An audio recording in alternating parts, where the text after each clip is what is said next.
Choose one process where AI can directly reduce energy waste or optimize consumption, whether that's in data centers, manufacturing lines, or commercial real estate. At BMO, we began by embedding AI into our data operations to cut compute costs and reduce carbon intensity simultaneously. The message is simple: measure what matters, automate what's repetitive, and scale what works.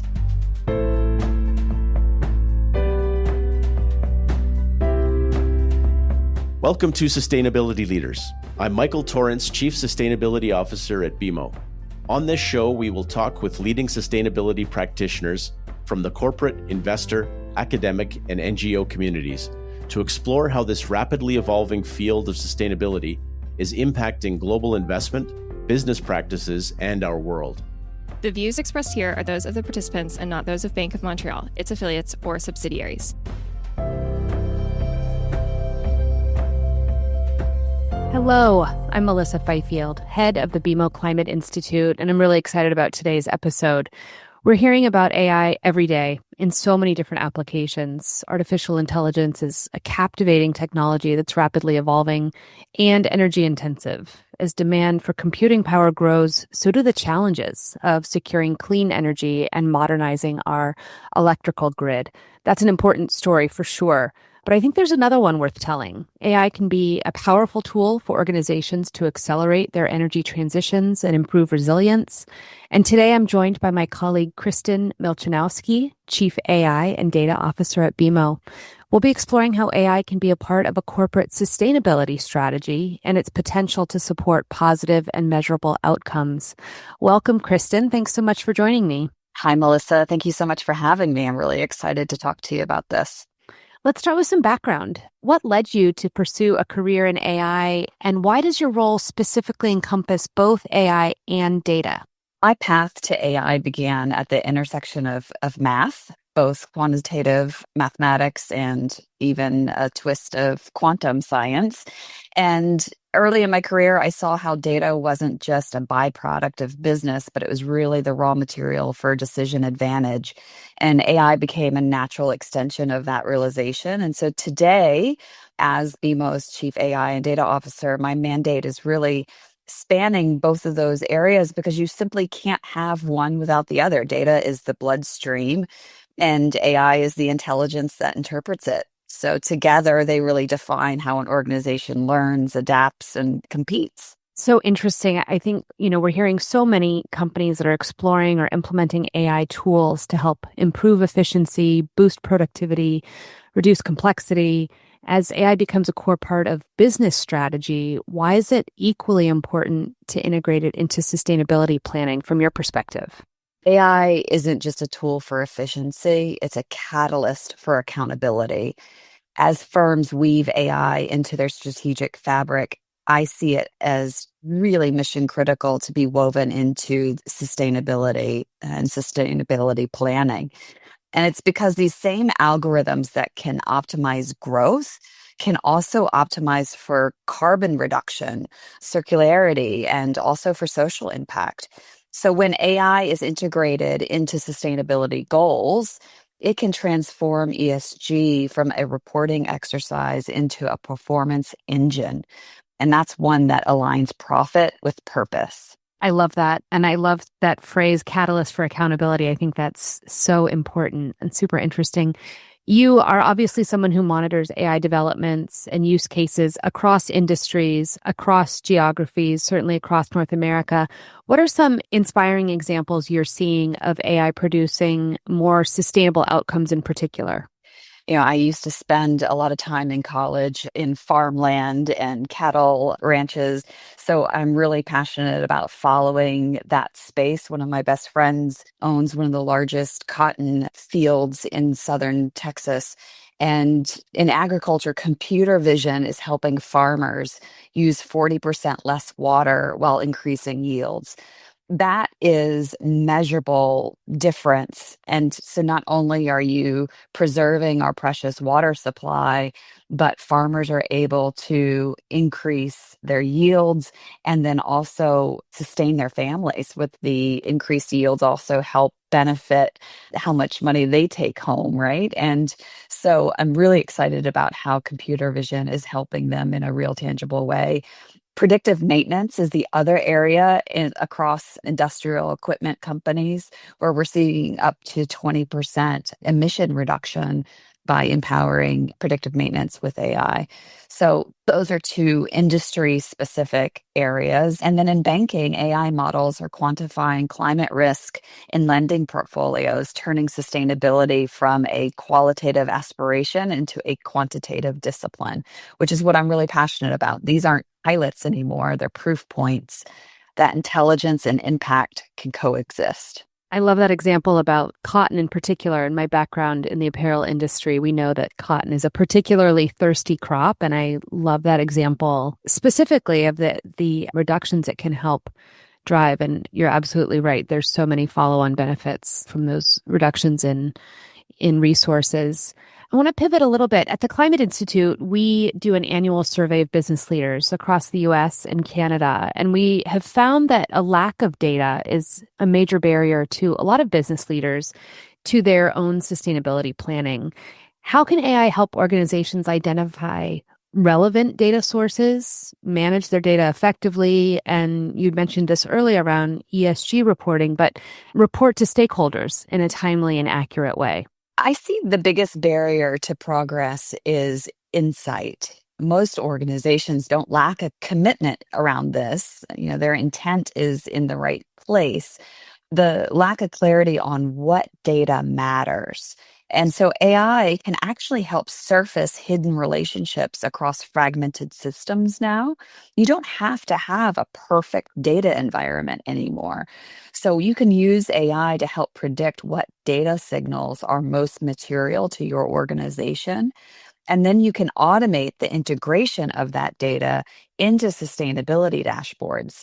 So you can turn raw data into decision intelligence so that boards, investors, and regulators get real time or near real time, really, visibility instead of just retrospective reports. Well, that's so important. Not being, I think every business leader struggles with not having perfect data. That's a perennial challenge. You're absolutely right. And I just wanted to kind of bounce off of that with you for just a second, that the mindset that data has to be in a perfect, pristine situation to be able to leverage it is just not true anymore because of these advances that I was just mentioning in AI. So I'm really trying to help people understand that it's not as big of a barrier as it used to be because the technology has evolved and we can really go after predicting those data signals now.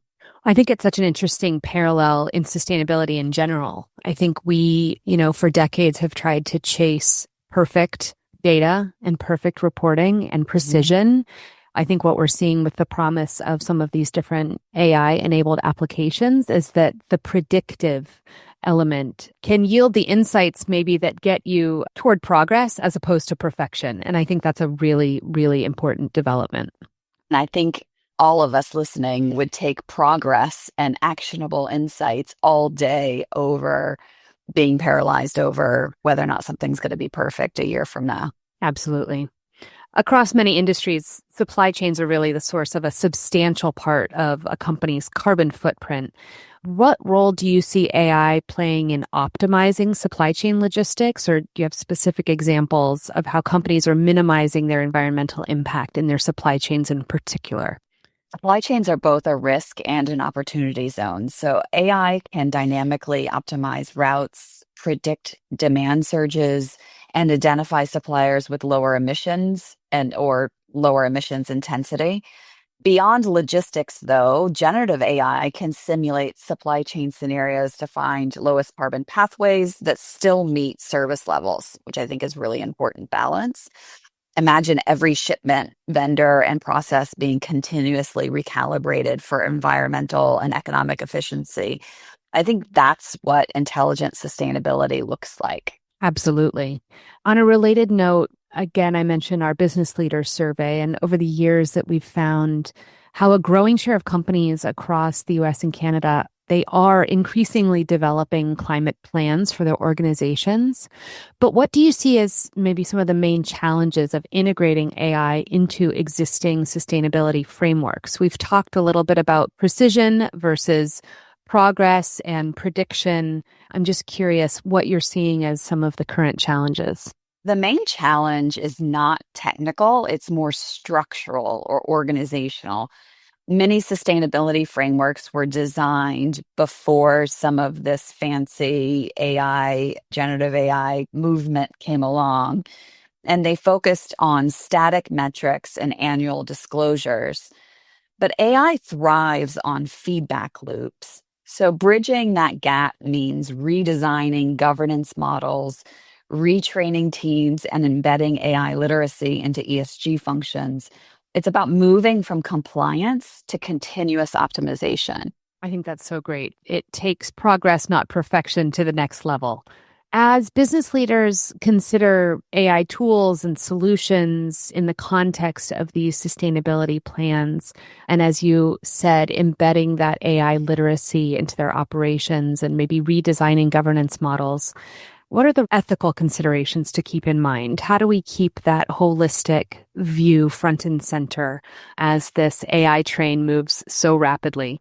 Innovation without empathy is empty. AI must be designed with transparency, traceability, and trust at its core. When applied to sustainability, ethical AI means ensuring that models don't just reduce carbon, but also uphold fairness, privacy, and inclusivity. Data must represent all communities impacted by environmental decisions.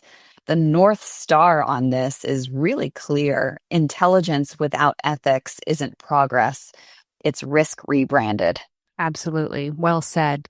Kristin, I know you're following sort of developments as it relates to productivity across the US and Canada. Where are you seeing particular strengths in Canada specifically on this conversation? Canada has a meaningful AI progression to talk about, and it has some distinct strengths. For example, the Pan-Canadian AI strategy, we laid a national foundation, top-tier institutes in Toronto, Montreal, Edmonton. There's a deep talent pool and one of the highest rates of AI research output in the G7. So at the same time, we're a pivotal inflection moment. Canada has world-class research and startup investment, but the challenge now is translating that into large-scale adoption across industry, especially in financial services, capital markets, supply chain, sustainability frameworks. And so that's exactly why companies like ours exist, is to help bridge research to enterprise value. Canada really can lead AI and the conversation of productivity both because they have a strong ecosystem to lean into. They have a very active governance process and program through the government entities that are wanting to help establish proper regulations. You've got world-class research institutions through academia. And you have active engagement from both the public and private sector in Canada that together this massive ecosystem is poised to really lead the conversation in AI and help support productivity for Canada.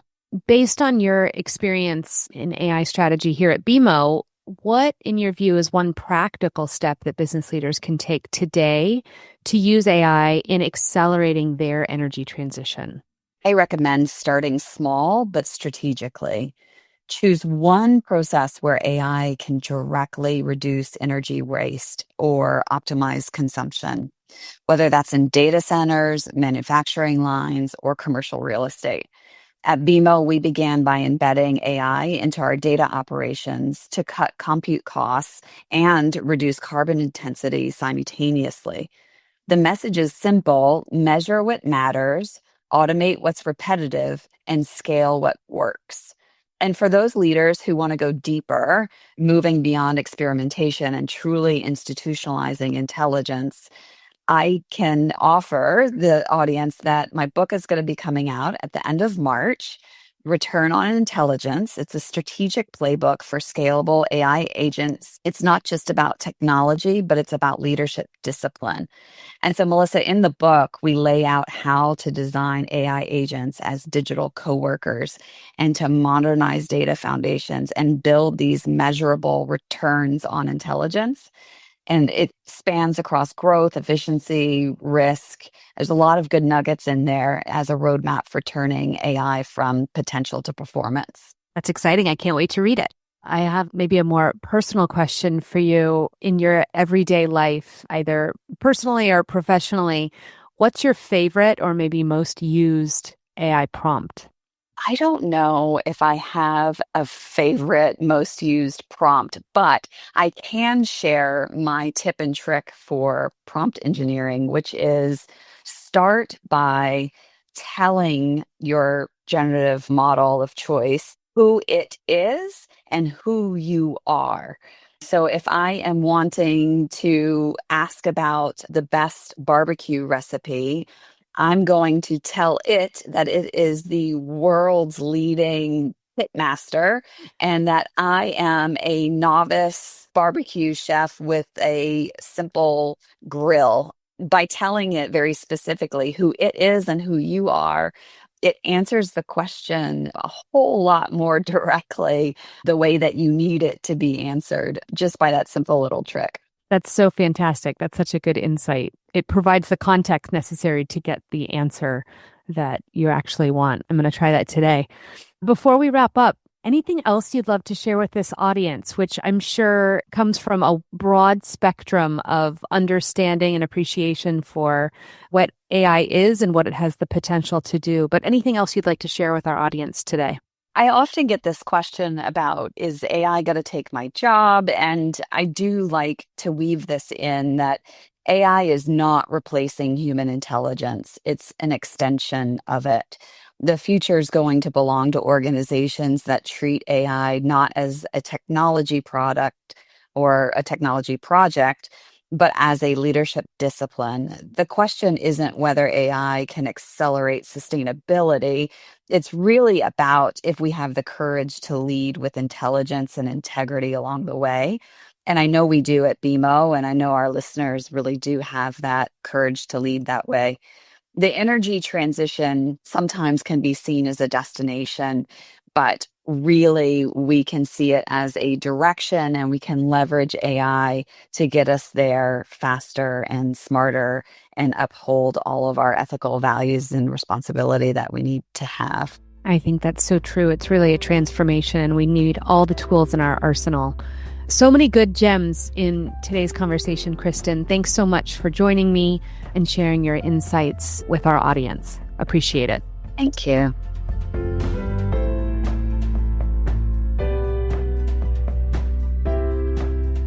Thanks for listening to Sustainability Leaders. This podcast is presented by BMO. You can find our show on Apple Podcasts, Spotify, or your favorite podcast player. Press the follow button if you want to get notified when new episodes are published. We value your input, so please leave a rating, review, and any feedback that you might have, or visit us at bmo.com/sustainability leaders. Our show and resources are produced with support from BMO's marketing team and Puddle Creative.